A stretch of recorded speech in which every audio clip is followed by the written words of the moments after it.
is going on, everybody?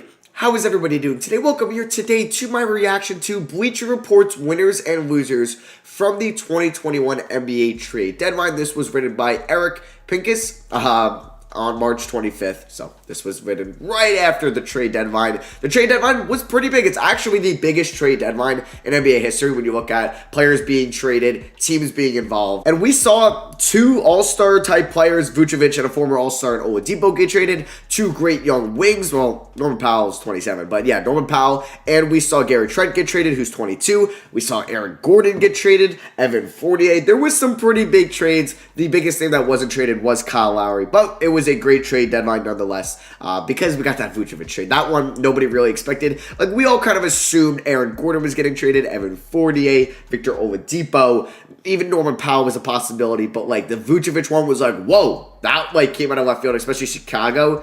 It was pretty exciting. Lonzo didn't get traded, or Lowry, some of the other guys that were kind of on the market. But it's okay. It was a great trade deadline, and we are going to be reacting to this article. Link in the description if you want to take a look at the article yourself. So, first winner is Miami Heat, and the fact that they got Bielitsa in a smaller trade, giving up Mo Harkless and Chris Silva, who didn't really play too much. Avery Bradley and Kelly Olynyk were traded in a pick swap for Victor Oladipo. Now, they play Olynyk more than Avery Bradley, but yeah, they are going to most likely get LaMarcus Aldridge in the buyout, or it's looking that way. So Aldridge is a better player than Kelly Olynyk. Victor Oladipo is a lot better of a player than Oladipo, and I would say Bielitsa will provide them much needed shooting instead of Mo Harkless, because their team defensively is pretty good still. When you have guys like Victor Oladipo, Jimmy Butler, Bam Adebayo, they have some really good defenders on this team, and they obviously have Iguodala and Trevor Ariza, who are still solid defenders even at their age. So I think they were big winners, even though they could have signed Oladipo in the offseason. I don't care. For what they gave up was basically little to nothing, or next to nothing, and yeah, that was a no-brainer, and they're definitely winners in my eyes. Especially, like, I know it's not a trade, but if they get Aldridge,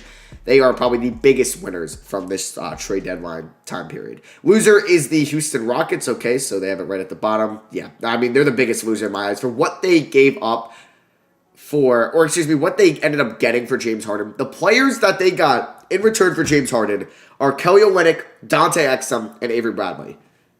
I don't care about the pick swaps or draft picks. I mean, in my Victor Oladipo trade reaction video yesterday, you guys, like, I expressed my frustrations on the Houston Rockets because you didn't even get a promising young player. Like, you could have gotten Ben Simmons, or even if it's a Karis LeVert, somebody at that stature. Like, not crazy good, or like one of the best young prospects in the league, because he is 26. But, like, I'd rather have Karis LeVert than all three of those players combined, and you still could have had LeVert with the pick swaps. They messed up that. They messed it up. And yeah, you could have had cap flexibility for 1 year. I don't know who they're signing in the offseason. I don't know. And maybe they wouldn't be as bad, but I don't know. They probably would be as bad. But yeah, if their pick falls out of the top four, they don't get it. So they better hope that they are the worst team in the NBA so that they can have a chance at getting 1, 2, 4. Because if they get it 5 or 6, yep, they don't get it. It goes to OKC. Next winner we have is the Denver Nuggets. They ended up getting two players that will help out their rotation. JaVale McGee, the homecoming there. And they also picked up Aaron Gordon. They lost Jeremy Grant in the offseason. Obviously, he was getting held back in Denver because we're seeing how good he could be as a number one option in Detroit. And they gave up RJ Hampton, who was their first round pick, which they gave up a first round pick for, and they gave up a 2025 protected first. Also, I believe they got Gary Clark in that trade, and they also had to give up Gary Harris to make the money work. But I like the Aaron Gordon signing. Trade. I really do. I was hoping they would still be in market for Oladipo, but that didn't happen because I would have loved Murray, Oladipo, Porter, Aaron Gordon, Jokic starting 5, but either way, they'll have Murray, they'll have maybe a mixture of Barton and Morris, who will be the other guard, and then they'll have Porter Jr., who's been playing great as of late, and then they'll have Gordon and Millsap and Jokic. I mean, and like they'll have McGee coming off the bench, who can be their backup center, because Ignaji really hasn't been that guy, and they haven't had a good backup center since Mason Plumlee left in the offseason. They really weren't able to replace him all that easily. So I like this, and it cost them, what, 2 seconds, and Isaiah Hartenstein, so it was nothing to get JaVale McGee. So that was a good pickup. And yeah, I'm a fan of what the Denver Nuggets did at the deadline. They are winners in my eyes. I kind of even forgot to mention them in my winners and losers trade video on my main channel. So yeah, shout out to Denver. They did a great job. And shout out to Tim Conway and Calvin Booth. I think these were the right moves, and I'm glad they got Aaron Gordon, who I believe is under contract next year and then will be a free agent. And it's going to be weird, like, where his market value is going to be at, because you would like to, or you're going to think to assume that his production is going to go down he'll probably average what he's been doing this year. Like, I don't think he'll go back to like 2017 to 2019 Aaron Gordon, like scoring wise, because he's going to be behind Jokic and probably Michael Porter Jr. and definitely Jamal Murray as kind of the scoring options for that team. But I'm excited to see what he can do. If he can shoot 37% from three, like he's probably going to get, like he's making what, 18 million right now? Yeah, 18 mil, then 16 mil next year. That's a steal.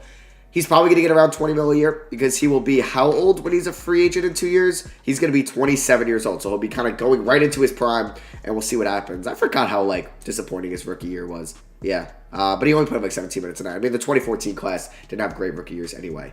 So winner, the Orlando Magic. Yeah, they were a complete fire sale from the trade deadline. They traded Vucevic for Wendell Carter Jr. and 2 firsts. They traded Aaron Gordon for a protected first down the line, RJ Hampton, basically a first, and Gary Harris. And they traded Evan Fournier for 2 second-round picks. And I think it was the right decision. I do. They're going to be bad this year. They're going to end up with the top 5 pick, most likely or top 6 pick, so they can add one of the studs in this draft. There's a good chance they can add a Kuminga, a Suggs, a Cade, even a Green or a Mobley. They can add one of those guys. And, yeah, they're going to get Isaac back. They're going to get Fultz fully healthy. Cole Anthony will be fully healthy next year. And they're going to have a core to build around. They definitely will. They will have some cap space as well if they wanted to maybe throw a max contract at like a John Collins or one of those restricted free agents, or they'll like Lonzo Ball. I don't know.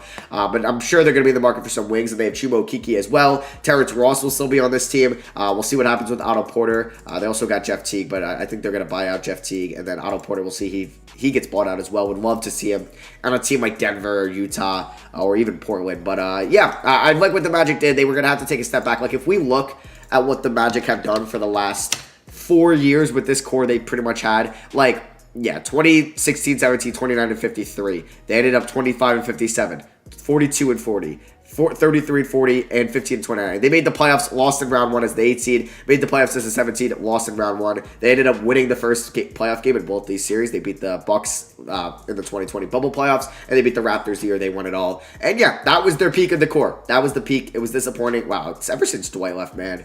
They've been a little bit worse than I thought. They made the playoffs with a 33 and 40 record. But this is the time they need to do this. With a loaded draft class and with a solid young core, this was the right decision for the Magic. Maybe they should have did it in the offseason, where they could have got maybe a little bit more and knew where some draft picks were at, but or maybe waited to trade Vucevic till this offseason. But either way, I think these were the right moves, and they are winners in my eyes. They definitely are. But did they really win? The Cleveland Cavaliers. They got 2 seconds for JaVale McGee. They gave up Jordan Bell and Alfonso McKinney in the offseason to get a 2026 second from the Lakers. So since the Cavs traded Bell McKinney for Hardenstein in 3 seconds, yeah, that's a win. That is definitely a win.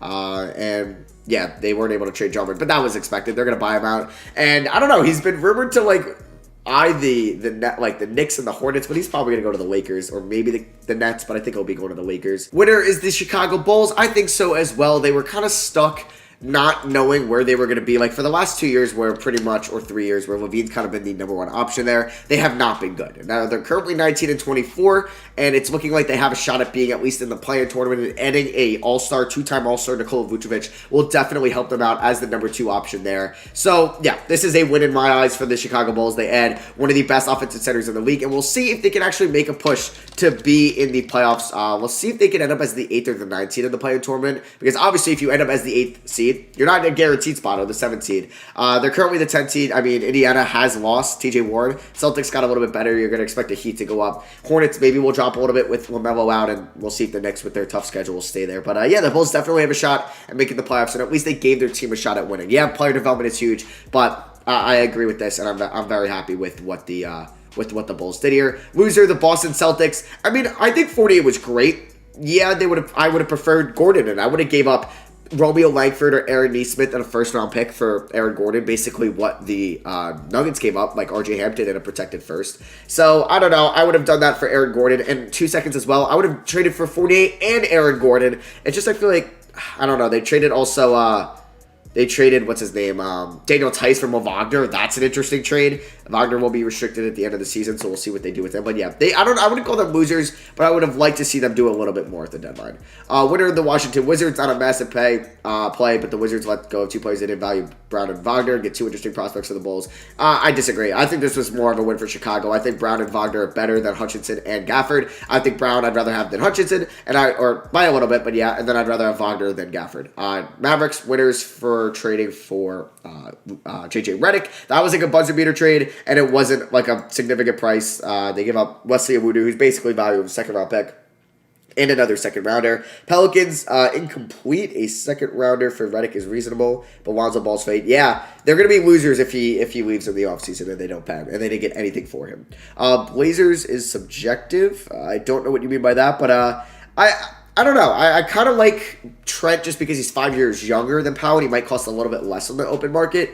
But I think it was an even trade, and I think Trent and Powell are similar as players. Powell is definitely better, but Trent's younger, so I think it was a win-win there. Raptors, I wouldn't say loser for the Trent trade, but yeah, they traded Terrence Davis for a second, Matt Thomas for a second, freed up those roster spots, and they didn't move Kyle Lowry. I would have taken Maxey in a first. Why didn't you just settle on that, or even just Maxey? Why wouldn't you just settle on that?